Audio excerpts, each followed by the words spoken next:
Сәлем достар, сіздермен бірге лайфхакер Айдос. Бүгінгі біздің талқылайтын тақырыбымыз коронавирус жайлы болады.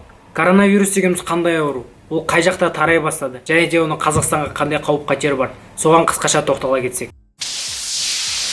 Қазіргі таңда бұл ауруды 2700 адам жұқтырып, 80 адам қайтыс болды. Коронавирус латын тіліне аударғанда тас шеңбер деп аталады.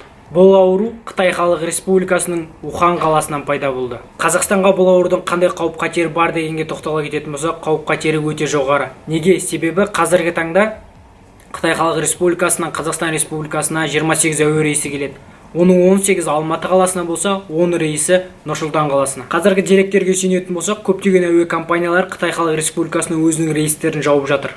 Қуанышымызға орай, бұл ауруды Қазақстанда жұқтырған адам жоқ. Бұл аурудың басты симптомдарына тоқтала кететін болсақ, ол тұмау ауруы және дененің қалшылдауы. Осындай реакцияларды сіз өзіңізден байқасаңыз, дереу дәрігерге көрінгеніңіз жөн болады. Достар, бұл ауру ауамен өте тез таралады. Сондықтан адам көп шоғырланатын жерде жүрмеуге тырысыңыз.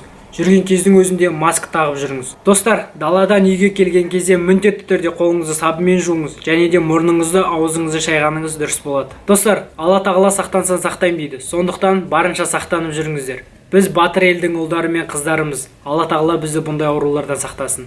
Аман болыңыз, бар болыңыз, сау болыңыз. Сіздермен болған мен, лайфхакер Айдос. Өмір деген жақсы ғой, сүре білсең. Қош сау болыңыздар.